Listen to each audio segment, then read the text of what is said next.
వ్యక్తి తనంతటా తానుగా దానికి అప్పగించుకొని తలుపులు తెరిస్తే దేవుడు కూడా ఆపడు. బాయ్, అలా ఆపాలి అంటే ఒక్కటే మార్గం. ఆ వ్యక్తి తనంతటా తన తలుపులు తెరిచాడు, ఆ వ్యక్తి పక్షమున కొందరు గోజాడాలి. అంతేకాదు, ఈ గోజాడే వాళ్ళు అతన్ని సేవ్ చేసుకోవడానికి కూడా ప్రయత్నం చేయాలి. యోధా అంటే అన్నీ ఎరిగి తనంతటా తాను అన్నీ తెలిసి దేవుడిచ్చిన అవకాశాలు కాపుదలలు అన్నింటినీ దాటిపోయి సాతాను పిలుచుకున్నాడు. కానీ కొంతమంది అమాయకులు ఉంటారు, యోధా లాంటి వాళ్ళు కాదు, మంచోళ్లే, కానీ దాని పీడకు చిక్కుతారు, దాని పీడనకు చిక్కుతారు. అలాంటి వాళ్ళ కోసం మన విజ్ఞాపన, మన మెలకువ వారిని కాపాడుతుంది. చేయకూడదు ఆయన. ఆత్మహత్య ద్వారా మనం చస్తే తీర్పులోకి వస్తాం, నరకానికి పోయే అవకాశం కూడా ఉంటుంది. నిన్ను పుట్టించిన దేవుడే నీ ప్రాణం తీయాలి. ఇక్కడ ఎవరో ఆలోచనలో ఉన్నారనుకోండి, అర్జెంటుగా దాని అభిప్రాయం మార్చుకోండి. నువ్వు ఆత్మహత్యకు రేపబడుతున్నావు అంటే అది నీది కాదు, దురాత్మ నిన్ను శోధిస్తుందని గుర్తుపెట్టుకో. చావాలి చావాలి చావాలి అని అనిపిస్తుందంటే అది నీది కాదు, నీ ప్రాణం కోసం నువ్వు ఏమైనా చేస్తావు. అలాంటిది నీ ప్రాణం నువ్వే తీసుకోవాలనుకుంటున్నావు అంటే నువ్వు కాదు, నీలో మరొక ఆత్మ పనిచేస్తుంది, మరో ఆత్మ నిన్ను ప్రేరేపిస్తావు. యోధాగత అదే చూశారు మీరు. ప్రభువుని విసర్జించేటట్టు చేశాడు సైతాను. విసర్జించిన తర్వాత వాడి ప్రాణం వాడే తీసుకునేటట్టు వాడిని రేపాడు.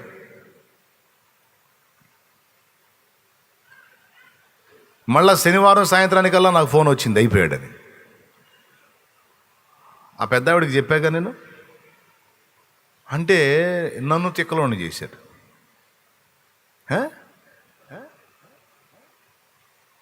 ముందే చెప్పా, ఇట్లా డేంజర్లో ఉన్నాడు, దాటితే అవుట్, మీ ఇష్టం అని. ఖచ్చితంగా మళ్ళీ 24 hours గడవక ముందే ఆ కార్యం జరిగింది. 24 గంటలు జరగల. అప్పుడు ఏడుస్తుందట అక్కడ ఊళ్ళో, అయ్యా బిడ్డ చెప్పాడు, అయ్యా దిక్కుమాలిందని నేను తెచ్చి ఈయన గాజేసుకున్నాను. ఆయన ఎంత ఎడితే వస్తాడు అంటే, ఇక్కడ నేను గొప్ప ఉండని కాదండి, మళ్ళా నన్ను ఎక్కడో ఆకాశంలో చూశారు. అదేముందిలే, దేవుని కృప అంతా ఆయన దయ, ఆయన చేసింది, ఆయన ఇచ్చిన ఆలోచన. నాకేం తెలుసు. కొంతమందిని చూసినప్పుడు కొన్ని ప్రేరణలు ఆయన ఇస్తాడు, కొన్ని పలకమంటాడు, పలుకుతాను, ఆ కార్యాలు జరుగుతాయి. కొన్ని మేలులు, కొన్ని కీడులు, కొన్ని హెచ్చరికలు అన్నీ ఉంటాయి అందులో.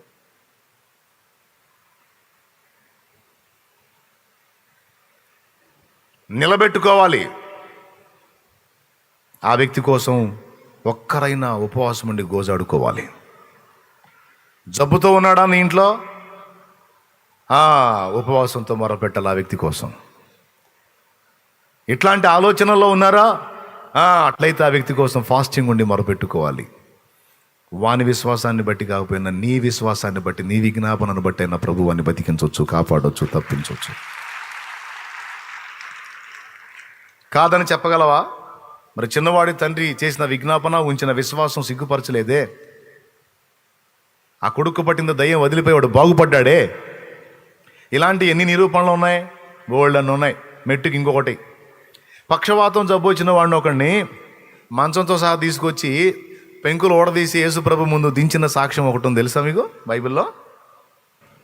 మార్కు సువార్త 2వ అధ్యాయం 3వ వచనం చదువురా.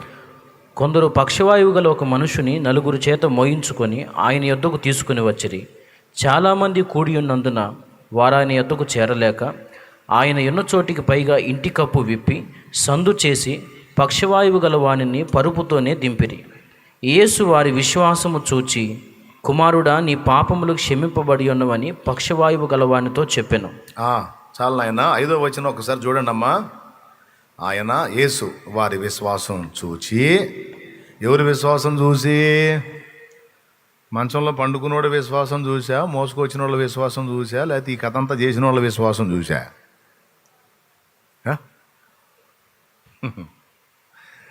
నలుగురు చేత మోయించి తెప్పించారు అంటే మొత్తానికి ఇతర వ్యక్తులు ఎవరో ఉన్నారు. వాళ్ళు వీళ్ళని సహాయం కోరారు. మోసినోళ్ళు విశ్వసించారు, మోయించినోళ్ళు విశ్వసించారు. ఈ ఇద్దరి విశ్వాసం యేసు చూశాడు. మోయబడుతున్నోడు విశ్వాసం ప్రస్తావించాలి అక్కడ. మోయబడేవాడేమో మెలకొని పండుకున్నాడు. అయితే వాడిది గొప్ప విశ్వాసమే. ఆ బెడ్ మీద పండుకున్నాడు. ఎందుకంటే ఇప్పుడు అన్ని పైకి లాగి, అక్కడికి ఇంటి కప్పు పైకి లాగి అక్కడి నుంచి ఆయన దించాలి. మరి ఆడు గట్టిగా తాళ్ళుగిళ్ళు గట్టి ఏం కట్టారో మొత్తానికి వాడు కూడా స్తోత్రం స్తోత్రం అనుకొని ఉంటాడు. ఏమాత్రం ఎవడు తాడు వదిలిన ఈడు ఏడుంటాడు? ఎవరు తాడు వదిలినా ఇక మళ్ళీ చేతికి రాడు. కాలు చేయకపోతే పోయింది, మొత్తం పోతాడు. అయినా సరే ఏమైతే అదైంది. ఈ దరిద్రాన్ని మాత్రం తట్టుకోలేను, వదిలించుకోవాలి, బాగుపడాలి, సాహసం చేశాడు. అతని విశ్వాసం కూడా ఉంది. కానీ వాని విశ్వాసాన్ని ప్రస్తావించలా. యేసు వారి విశ్వాసము చూచి అనుంది. పిల్లారా, మనం కనపరిచే విశ్వాసము, దాన్ని సూచించడానికి చేసే విజ్ఞాపన, ప్రార్థన, వెరసి ఒక రోగి స్వస్థత. కొడితే గట్టిగా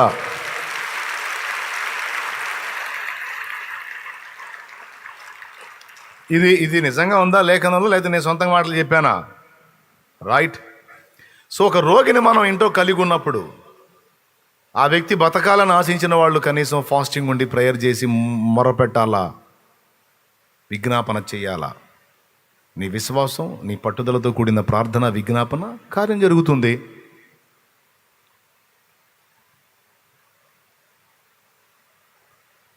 కాకపోతే అంత విశ్వాసం, అంత పట్టుదలతో కూడిన ప్రార్థన ఈ దినాల్లో కష్టం. ఈ దినాల్లో కష్టం. సెల్ ఫోన్ ఎవడు చూస్తాడు మనం అట్లాంటి పనులు పెట్టుకుంటే? చెప్పు. కాదండి, ప్రపంచకాన్ని మనం ఉద్ధరించొద్దు, లోకాన్ని సక్కబెట్టొద్దు, దిక్కుమాలి అని చూసి పట్టుదలగా కూర్చొని ఒక మనిషి బాగు కోసం ప్రార్థన చేయాలంటే ఎట్టు కుదిరింది? ఆసుపత్రులలో కూడా టీవీలు పెడుతున్నారు పెద్ద పెద్దవి. సెలైన్ బాటిల్ ఎక్కి అయిపోయి వీటి బ్లడ్ రివర్స్ వెళ్తున్నా సరే వాళ్ళు చూస్తూనే ఉంటారు అటు పక్క టీవీకి వెళ్ళి. వీడు మొత్తుకుంటాడా ఇట్లాంటి కథలు ఎన్నో. ఎందుకు అంటే వీళ్ళకి బోర్ లేకుండా అంట. ఎక్కడ పట్టినా ఈ నేత్రాశ నేత్రాశ నేత్రాశ, నేత్రాలను తృప్తిపరిచే పని. అయ్యాలి ఎవరమ్మా?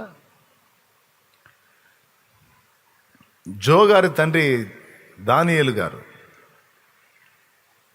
ఆయన సాక్ష్యం చదువుతున్నప్పుడు కాలేజీ నుంచి కొడుకు ఇంటికి వస్తున్నాడని తల్లి పిండి వంటలు చేస్తుందంట. పాపం చావులో లేదంట. ఆయన వెళ్ళి కాలేజీకి పండక్కను వస్తున్నాడు అబ్బాయి అని పిండి వంటలు చేస్తుందంట. పాపం తన కోసం ఈ పిండి వంటలు చేసే పనిలో ఎక్కడో కాలు జారి పడి కాలు ఎముక రెండుగా విరిగిపోయిందంట.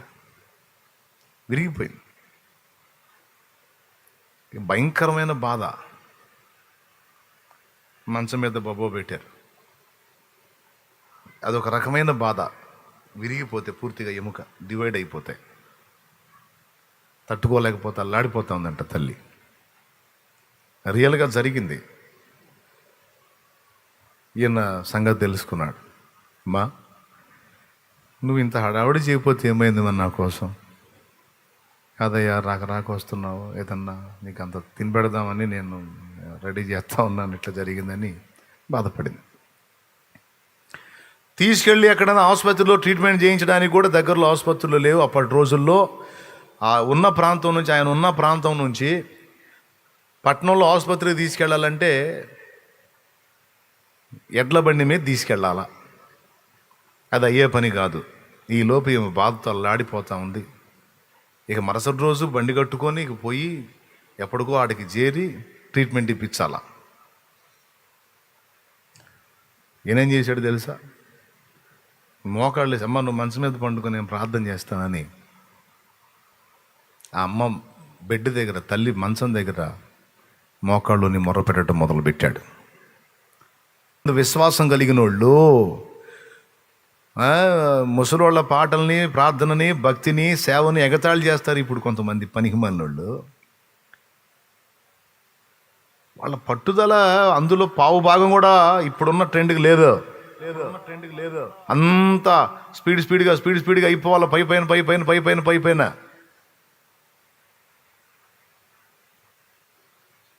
అంత ఫ్యాషనైజ్డ్గా అయిపోవాలా. అట్లా కాదు, వాళ్ళు మొండి మనుషులు. తల్లి మంచం దగ్గర మోకాళ్ళు వేసాడు కొడుకు, గోజాటం మొదలు పెట్టాడు. పట్నం తీసుకెళ్ళటానికి అనుకూలత లేదు, నా తల్లి బాధను తట్టుకోలేకపోతుంది. దేవా, నా కోసం ఎంత ఏర్పాటు చేసి రెడీ చేసి గతి పట్టిందయ్యా, ఈ మనిషి ఇలానే ఉంటే ఇక ఎప్పటికీ చేతికి దక్కేటట్లేదు, దయచేసి నా తల్లిని నీ ఒక్కసారి ముట్టమని ప్రార్థన చేయటం మొదలుపెట్టాడు. ఇక మొర్ర పెడతా ఉన్నాడు. మరి ఎన్ని గంటలు ఇక గోజాడుతున్నాడో అక్కడే ఆ మంచం దగ్గరే. అయ్యా గోజాడుతా ఉంటే తెల్లవారుజాముకి ఆమె ఎముక ఇరిగిన భాగంలో కలుక్కుమని శబ్దం వచ్చిందట. ముట్టాడు. తెల్లవార్దులు ఈ దీనుడు చేసిన తల్లి కోసం ఇక నిద్ర లేదు, తిండి లేదు. ఏం తినబుద్ధి అయిద్దండి అమ్మ అలా పడిపోయి ఉంటే? ఇక తిండి లేదు, నిద్ర లేదు. ఏడుస్తున్నాడు, కన్నీరు గారుస్తున్నాడు. మా అమ్మని లేపయ్యా, నా కోసం ఈ పరిస్థితి అయిందయ్యా. గోజాడుకుంటా పట్టుదల. కార్యం జరిగిందాకా పట్టు వదిలే టైపు కాదు. అంత మొండి భక్తుల్ని చూపించండి, ఇప్పుడు అంత పట్టుదల గల ప్రార్థనా పరులను చూపించండి, అలాంటి విజయాలను సాధించిన వీరులను చూపించండి. బహు తక్కువ మంది ఉన్నారు, కానీ అరుదుగా ఉన్నారు. ప్రార్థనకు జవాబు వచ్చిందాకా మోకాళ్ళ మీద నుండి నేను లేవనన్న మొండోళ్ళని చూపించండి. దీని సంగతి తాడో పేడో తేలిందాకా నేను వదలనన్న మొండోళ్ళని చూపించండి. మీటింగ్ గ్రౌండ్ కోసం ప్లేస్ అడిగితే ఒక ఆయన నేను ఈయన అన్నాడు. ఇంకా ఆయన ఎందుకు బతిలాడేది, ఊరకెత్తనాడా? అక్కడ ఒక చెట్టు ఉంది, ఆ చెట్టు దగ్గర పోయి కూర్చున్నా, ఒక తీర్మానం చేసుకున్నా, ఇచ్చిందాక వదలనని. ఎవరిని? ఆయన్ని కాదు, ఆయన్ని.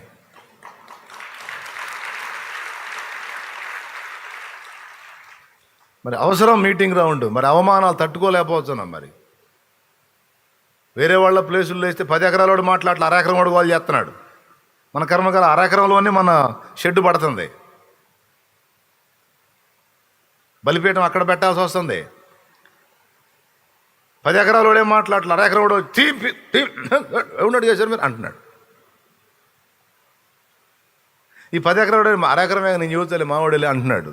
అన్నాళ్ళని వేస్తున్నాం, ఏం కానీ వాడు వచ్చి అంటున్నాడు. అది బాధ. సంవత్సరాలు ఇది స్వాప్ అయిపోయింది. నాకు ఎందుకు రాయనా, నాకు తెలియదు, నువ్వు మాకు ఓన్గా కొంత భూమి అయినా నువ్వు ఇవ్వని ప్రార్థన చేశాం మీటింగ్ గ్రౌండ్ కోసం. దేవునికి మహిమ. ఈయనన్నాడు, ఆయన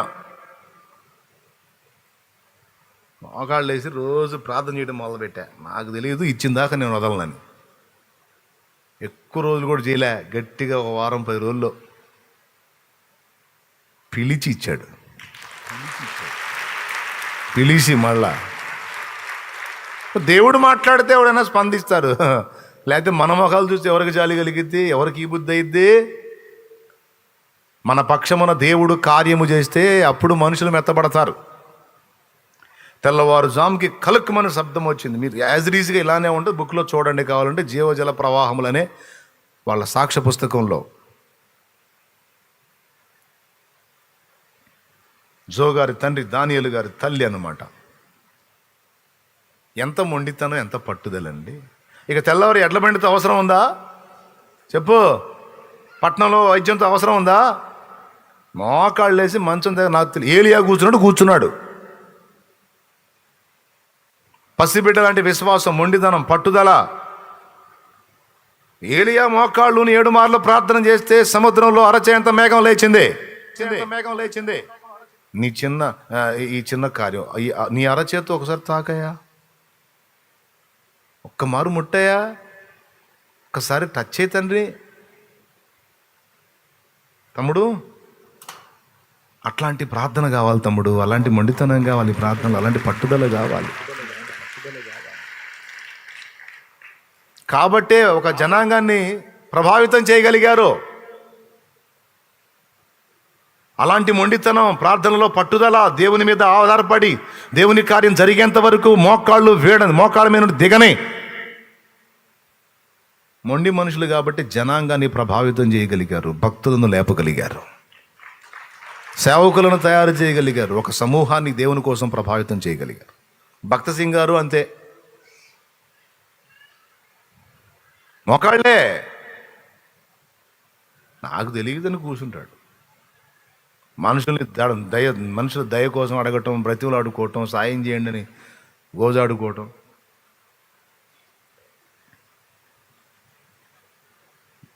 గుర్తింపు కోసం, మనుషుల గొప్ప కోసం, ఎచ్చుల కోసం ఇది చేసి ఎనాల కనపడాలి. ఎందుకు? దేవుడు చూడాలని చెయ్యి. నువ్వు ఎంత చేసినా నా దేవుడే చూడాలి. అప్పుడు నువ్వు దేవుని మీద ఆధారపడి ఇచ్చినట్టే. ఘనతను కోరుకోకుండా, గుర్తింపును కోరుకోకుండా దేవుని మీద డిపెండ్ అయి ఇచ్చావు నువ్వు, అంతే. అప్పుడు నువ్వు విశ్వాసివి. ఖచ్చితంగా దానికి 2 4 10 1000 ఖచ్చితంగా నీకు ఇచ్చేది నీకు ఇస్తాడు ఆయన. ఆయన కూడా కనిపెడతాడు. అసలు ముందే హృదయాలు ఎరిగినోడు కదా, హృదయాలు ఎరిగినోడు ఆయన. ముందే తెలుసు ఆయనకి ఏ ఉద్దేశంతో ఇస్తున్నావు. అంతరంగంలో మనం ఎక్స్పోజ్ అవ్వాలన్న ఉద్దేశంతో నువ్వు ఇచ్చినట్లయితే, గుర్తింపును ఆశించినట్లయితే మౌనంగా ఉంటాడు. నువ్వు ఇచ్చిన దాని ఫలం నీకు దక్కదు. మనుషులు గొప్పను ఆశించావు కనుక జనం గొప్ప అనుకుంటారు ఆ ఘడియలో. అంతవరకే నీ బతుకు. జనం కాదయ్యా, నీ పనికి నేను నా కష్టార్జిత నుంచి తోడ్పాటు అందిస్తున్నా, నువ్వు చూస్తే చాలు తండ్రోయ్ అని నువ్వు తోడ్పడ్డావు అనుకో, నీ హృదయం ముందే ఎరుగును కనుక దానికి ఎన్నంతలు ఎత్తాడో నాకు తెలియదు. ఇక కాసేపు ఆ దోణె వాడుకున్నందుకు 2 దోణెలు మునుగ నింపి ఇచ్చినటువంటి యేసయ్య నీకున్న కొంచెములో ఏ విధంగానైనా నువ్వు తోడ్పాటు అందించినప్పుడు అందులో గుర్తించి తప్పకుండా నీకు ఇచ్చే ప్రతిఫలం నిశ్చయంగా ఇస్తాడు, డౌట్ లేదు. కొంతమంది డౌట్, నేను దేవుని కోసం చేశా కదా, దేవుడు నాకేం చేయలేదు ఏంది అని నిద్రలో కూడా అనుకోవద్దు. కొంతమంది అనుకుంటారు, అట్లా అనుకోవద్దు. నువ్వు చేసిన పనికి వెంటనే నీకు తిరిగి సపోర్ట్ దొరక్కపోవచ్చు. అసలు దాన్ని పట్టించుకునే వద్దు. మళ్ళీ నాకు 200 దేవుడు ఇస్తాడన్న ఉద్దేశంతో కూడా ఇవ్వద్దు. ప్రజల గొప్ప కోసం కానీ తిరిగి 200 దేవుడు నాకు ఇవ్వాలని కానీ నువ్వు చేయొద్దు. నా దేవుని పని కోసం నాకు దేవుడు ఇచ్చినా ఇవ్వకపోయినా ఏది తిరిగి ఆల్రెడీ ఉన్నదైతే ఆయన ఇచ్చింది ఆయన కోసం నేను వెచ్చిస్తున్నా. అవసరమైతే నా వినియోగంలో, నా ఖర్చుల్లో, నా హడావుళ్ళలో కొంచెం కంట్రోల్ చేసుకొని వాటిని కూడా మిగిలిచి నేను ఆయన పనికి ఇస్తున్నా. తప్పకుండా తగిన ప్రతిఫలం ఆయన ఇస్తాడు, ఇవ్వకపోయినా పర్వాలా. నేనైతే ఈ యథార్థ దృష్టిని చూసిన దేవుడు 2 అది ఎన్నింతలు బ్లెస్ చేస్తాడు కూడా తెలియదు. అయితే ఇది ఎందుకు చెప్తున్నా అంటే నేను ఏ మనుషుని మీద బరువు మోపకుండా ఒక మాట సంఘంగా మీకు చెప్పాలి కాబట్టి చెబుతా, ఏదైనా అవసరత ఉన్నప్పుడు. కానీ మీ మీద కూడా డిపెండ్ కానీ మోకాళ్ళుని ప్రార్థన చేస్తా, నా బిడ్డల చేత ప్రార్థన చేపిస్తా. ప్రార్థన బృందాలని చేయండి ప్రార్థన, దేవుడే సాయం చేయాలని మీకు కూడా చెబుతా. మీరు ఇచ్చినా ఏ పైన కనీసం ప్రార్థన అన్నా చేయండి, ఉంటే తోడ్పడండి, లేకపోతే ప్రార్థన చేయండి, అంతవరకే. కానీ ఆ విజ్ఞాపన ప్రార్థన ఫలం వ్యర్థంగా తప్పకుండా జవాబు వస్తుంది. తల్లి బెడ్ దగ్గర మోకాళ్ళను చేసిన ప్రార్థన, తల్లి విరిగిపోయిన ఎముక తిరిగి తెల్లవారేసరికి అతుక్కుంది, నొప్పి ఆగిపోయింది, లేచి నిలబడింది, నొప్పి లేదు. కొడుకు గోజాడుకుంటానే ఉన్నాడు, అయ్యా అయ్యా అయ్యా.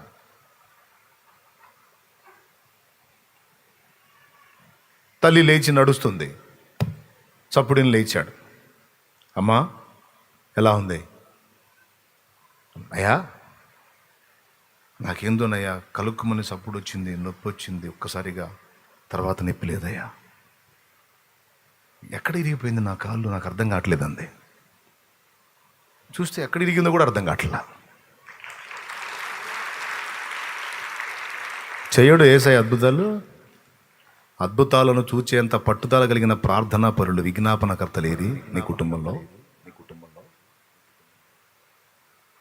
నీ బిడ్డకు పట్టిన దురాత్మ వెళ్ళిపోయింది, ఆత్మహత్యలకు ప్రేరేపించే దయ్యం వెళ్ళిపోయింది.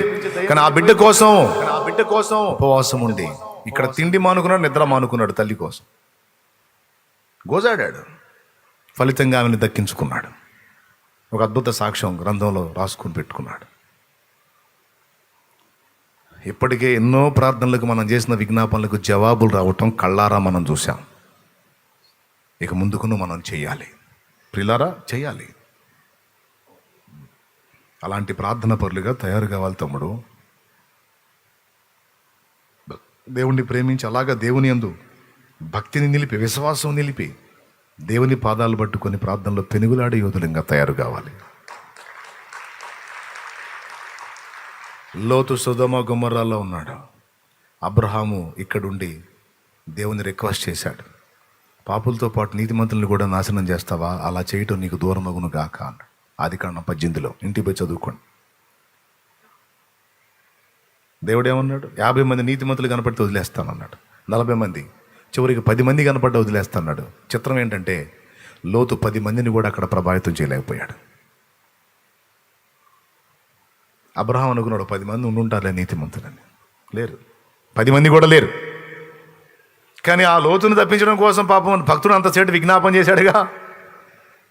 కాబట్టి లేఖనంలో ఏముందో తెలుసా? ఒక్కసారి చూడండి, ఆదికాండం 1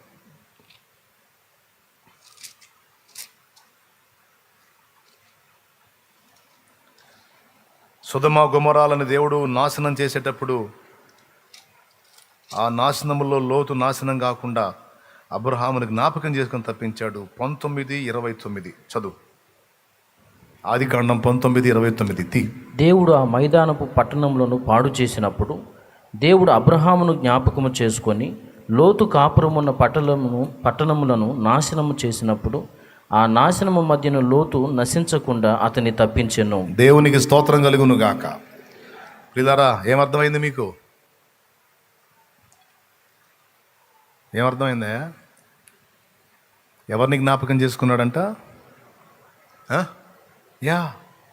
అబ్రహాం విజ్ఞాపన. లోతును నశించకుండా కాపాడుకోవాలన్న ఆ తండ్రి తపన దేవుడు లక్ష్య పెట్టి ఆ దుర్మార్గుల మధ్య లోతు నశించకుండా అబ్రహామును జ్ఞాపకం చేసుకొని లోతును సేవ్ చేశాడట. నీతిమంతులారా, మీ ప్రార్థనలను ఆధారం చేసుకుని మీ వారిని దేవుడు కాపాడతాడు. మీ ప్రార్థనను ఆధారం చేసుకొని మీ వారికి దేవుడు కార్యాలు చేస్తాడు. మన ప్రార్థనను ఆధారం చేసుకుని లోకంలో అనేక మంది వ్యక్తులను దర్శిస్తూ ఉంటాడు దేవుడు. మన ప్రార్థనను ఆధారం చేసుకుని మన పిల్లలు ఎవరి సహవాసంలో వారు పాడు కాకుండా సేవ్ చేస్తాడు. సమాజం యొక్క ఎఫెక్ట్ మన మీద పడకుండా ముందు సమాజాన్ని బాగు చేసి మనల్ని భద్రంగా కాపాడుకుంటాడు. ఇవన్నీ జరగాలి అంటే దేవుని వాక్యం చెప్తుంది, సమాజ శ్రేయస్సు కొరకు, క్షేమం కొరకు మన వంతు మనం విజ్ఞాపన చేయాలి, ప్రార్థన చేయాలి. ఇలా మీకు నిరూపణ చెప్పాలంటే ఎన్నో సంగతులు ఉన్నాయి. ఇశ్రాయేలీల కోసం ప్రవక్తలు చేసిన ప్రార్థనలు ఆలకించి వారిని సేవ్ చేశాడు. సౌలు అనేవాడు దేవ వ్యతిరేకమైన క్రియలు చేసినా సమూయేలు సౌలు కోసం విజ్ఞాపన చేసినప్పుడు, సరే నువ్వు ఇంతగా బాధపడుతున్నావు, సరే పో మళ్ళీ అభిషేకం చేయిపో, నువ్వు చేసిన వాడు నిలుపుకోడు, అయినా ఏం చేద్దాం పో, నువ్వు బాధపడుతున్నావుగా నీ ఫీలింగ్ కోసం పో. మళ్ళా ఛాన్స్ ఇచ్చాడు సమూయేలు ప్రవక్త ప్రార్థన చేసినందుకు. గొడ్రాలైన హన్నా దేవుని సన్నిధిని గోజాడి ప్రార్థించి విజ్ఞాపన చేసుకుని అదే రాజులను శాసించే సమూయేలు ప్రవక్తను గన్నది. విశ్వాసం గలవాడు మోకాళ్ళుని ప్రార్థన చేసి దేవుని దగ్గర గోజాడుకుంటాడు, విజయం సాధించుకుంటాడు. అది నెలైనా, రోజులైనా, వారమైనా, 10 అయినా, సంవత్సరమైనా, 6 నెలలైనా, ఎన్నేళ్ళైనా విశ్వాసం ఉన్నవాడు విశ్వాసాన్ని బట్టి దేవుని పాదాలు పట్టుకొని పెనుగులాడి విజయం సాధిస్తాడు. పరిశుద్ధ తండ్రి నీకు వందనాలు. విజ్ఞాపన ప్రార్థన వల్ల అనుగురేటువంటి ప్రయోజనాలు 4 సంగతులు మీరు మాట్లాడారు. ఆపదల్లో తప్పించబడటము, కృపా వరములు లభించటము, సమాజ క్షేమము మా క్షేమానికి కారణము, 4వదిగా పట్టుదలగా విజ్ఞాపన ప్రార్థన మేము చేయగలిగితే ఇంటి వారిని కూడా మేము కాపాడుకోగలుగుతాం. చాలా అప్పుల బాధలు కావచ్చు, రోగాలు కావచ్చు, ఇతర సమస్యలు కావచ్చు, మానసిక రుగ్మతలు కావచ్చు, ఇతరుల కోసం గోజాడినప్పుడు అనుకూరేటువంటి ప్రయోజనాలు అన్నిటి గురించి ఎత్తి మాట్లాడి, మోకాళ్ళు నీ తల్లి మంచం దగ్గర ప్రార్థన చేసినటువంటి భక్తుడు తల్లిని స్వస్థపరచుకొని తిరిగి నిలబెట్టుకున్నాడు. అలాంటి ప్రార్థనా పనులు, భక్తి పనులను మీరు సిద్ధపరచండి దేవా. ఇక్కడున్న బిడ్డలను అలాగన మమ్మల్ని అలాగ తయారు చేయండి. ఏదైనా మోకాళ్ళుని ప్రార్థనలో సేవకులు సహా పిచ్చి పిచ్చి ట్రిక్కులు, పిచ్చి పిచ్చి ఆలోచనలు, పిచ్చి పిచ్చి ప్రయోగాలు కాకుండా, మనుషుల మెప్పు కొరకు, మనుషుల గొప్ప కొరకు, మనుషుల గుర్తింపు కొరకు తిప్పల పట్టం కాకుండా, నీ మెప్పును ఆశించి నీ చిత్తమును నెరవేర్చినట్లు ప్రతి విషయమును గూర్చి ప్రార్థనలో నీ పాదాల దగ్గర గోజాడుకునే కృప మా బిడ్డలందరికీ దాయిచ్చేయండి. ప్రార్థన విలువను తెలుసుకొని ప్రార్థన చేస్తూ నీ పాదాలు పట్టుకొని నిన్ను కదిలించి అన్ని సాధించడానికి సహాయం చేయండి. ఈరోజు కుటుంబాల్లో వ్యక్తులు చిన్నాభిన్నమైపోతున్నా, వారి కోసం మొర్ర పెట్టేవాళ్ళు లేరు, వారి కోసం ప్రార్థించేవాళ్ళు లేరు, పట్టుదలగా గోజాడేవాళ్ళు లేరు. ఈరోజు సూటిగా మాట్లాడావు నాయన. మా బిడ్డలందరినీ కూడా విజ్ఞాపన ప్రార్థన పరులుగా చేయండి. సేవకుల్ని సహా అప్పగించబడినది చిన్న మందైనా సరే దాన్ని క్రమమైన రీతిలో పెంచి వాళ్ళని ఆత్మల కొరకు భారం కలిగిన వారిగా తీర్చిదిద్దే విషయంలో దైవజనుడు సిద్ధపడితే 40 మంది, 400 మంది, 400 మంది, 4,000 మందిగా జీవితాలు మార్చబడతాయనే సత్యాన్ని కూడా ఈరోజు నేర్పావు. దీనికోసం ఎలాంటి దిక్కుమాల ఐడియాలు వేయకుండా, మనుషుల మెప్పు కొరకు లోకస్తులు వాడేటువంటి టెక్నిక్స్ వాడకుండా, కేవలం నీ పాదాల దగ్గర పడి గోజాడినప్పుడు నీ ద్వారా కలిగేది స్థిరమైన పని నాయన, నీ ద్వారా కలిగేది శాశ్వతమైన పని, నీ ద్వారా కలిగేది ఉన్నతమైన పని, నీ ద్వారా దొరికే పరిచర్య అది ఉత్తమమైన పరిచర్య, స్థిరమైన పరిచర్య, శాశ్వతమైన పరిచర్య. మనుష్య సంబంధంగా మానవ మేధస్సుతో హ్యూమన్ సైకాలజీని ఎరిగి వాళ్ళని ఆకర్షించడానికి చేసేటువంటి ఎత్తుగడలన్నీ వట్టివేనని, సేవకులుగా ఉన్న వాళ్ళు అలాంటి దిక్కుమాల ఆలోచనలకు వెళ్ళొద్దు. దేవుని క్రమంలో పరిచర్య చేయండి అనేటువంటి పిలుపును కూడా ఈవేళ ఇచ్చావు. విస్తారంగా మాతో మాట్లాడావు, మాతో మా అందరితో కూడా నువ్వు మాట్లాడావు. లైవ్ ద్వారా ఇప్పుడు వింటున్న వారితో, తర్వాత వినబోతున్న వారితో కూడా నువ్వు మాట్లాడుతున్నావు. నీకు వందనాలు చెల్లిస్తున్నాను. ఈవేళ నా ప్రభు ప్రార్థన విలువను బిడ్డలు గుర్తెరిగారు కనుక ప్రతి విషయాన్ని కూడా మోకాళ్ళుని ప్రార్థన చేస్తూ నీ పాదాల దగ్గర గోజాడుకునే కృప మా అందరికీ దయచేయండి. మాకు ముందున్నటువంటి దైవ జనాంగం, శ్రేష్టమైన భక్తులు నా ప్రభ కేవలం ప్రార్థనలో నిన్ను కదిలించుకొని నీ ద్వారానే అన్ని కార్యాలు సాధించి జనములను ప్రభావితం చేసి చరిత్రలో నిలబడ్డారు. అలాంటి ప్రార్థనాత్మ, విజ్ఞాపనాత్మ మాకు దయచేయండి.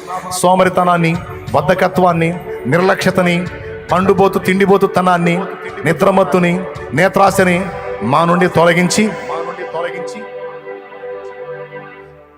నీ పాదాల దగ్గర గోజాడుకునేటువంటి భక్తిపరులుగా మమ్మల్ని తీర్చిదిద్దమని, సేవకుల్ని కూడా అలానే సహాయం చేసి ఏర్పరచమని, సిద్ధపరచమని.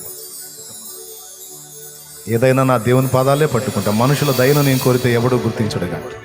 ప్రభు పాదాలు పట్టుకుంటా, ప్రభువే కదిలించి కార్యాలు చేస్తాడనే విధంగా అందరి హృదయంలో ఇది నాటం. విశ్వాసంతో బిడ్డలు తెచ్చిన నూనె నీ శక్తితో వినియోగించి ప్రార్థించడం ద్వారా స్వస్థత చేకూర్చు. రోగులైన వారిని బాగు చేయి. వారికి పట్టిన దురాత్మలు, దయ్యపు పీడలు యేసు నామములో వారిని వదిలిపోవునుగాక. గొప్ప విడుదల యేసు నామములో కలుగునుగాక. వారి శరీరాల్లో ఉన్న రోగములు, తెగుళ్ళు, బలహీనతలు యేసు నామములో వారిని వదిలిపోవునుగాక. వారిని ఏడిపిస్తూ ఎదిరిస్తున్నటువంటి అప్పులు, ఆర్థిక సమస్యలు వారి నుంచి తొలగునుగాక. వారి ప్రయత్నాలు నీ చిత్తములో సఫలమగునుగాక. వీరందరూ కూడా ఆత్మల కొరకు భారంతో నింపబడుదురుగాక. నీ సేవ కొరకు ఆసక్తి పరులై నిలిచిందురుగాక. మా ముందు నిర్మాణంలో ఉన్నటువంటి ఏర్పాట్లన్నీ కూడా కంప్లీట్ చేయండి. ఇతర పనుల కోసం ఏం చేసే ప్రయత్నాలు కూడా సఫలం చేయండి. నేను మాట్లాడిన మాటల పొరపాటును ఎవరైనా మేము తృణీకరించుంటే దయతో మమ్మల్ని మన్నించండి. నా ప్రభా, మా సహోదరుల విషయంలో కూడా మరి వారు దిద్దుబాటు చేయబట్టడానికి, మేము కూడా ఇంకా ఎక్కడైనా లోపాలు ఉంటే సరి చేయబట్టడానికి మాకును సహా తెలివి దయచేయండి. మా బిడ్డల్ని నీ చేతికి అప్పగిస్తున్నా. మా ముందున్న పరిచర్య అంత విజయవంతంగా మేము చేయడానికి రేపు నీ ముందు నిలబడి బలా నమ్మకమైన మంచి దాసుడు అనిపించుకో. మనుషుల మెప్పు కాదు, నీ మెప్పుకోలు కావాలి ప్రభు. మమ్మల్ని శోధించి వెరపెంచ చూసే దయ్యపు శక్తులు, దురాత్మ శక్తులు, మాంత్రిక శక్తులు యేసు నామములో నాశనమగునుగాక. నీ కృపా కాపుదల దయచేసి సమస్త కీడుల్లోంచి మమ్మల్ని, మా ఇంటి వారిని, అంతకంటే ముఖ్యంగా సమాజాన్ని రక్షణలో నడిపించమని, భద్రతలో ఉంచమని, యేసు నామములో మా సమస్త మార్గాల్లో తోడై ఉండమని, పసిబిడ్డల మొదలు వృద్ధుల వరకు కృపాక్షేమం దయచేయమని, ఆ నూనె రాసి ప్రార్థించినప్పుడు స్వస్థత కార్యాలు జరిగించండి. అన్ని జనులు సహా రక్షణలోకి రావడానికి సహాయం చేయమని యేసు నామములో వేడుచున్నాం తండ్రి. ఆమేన్.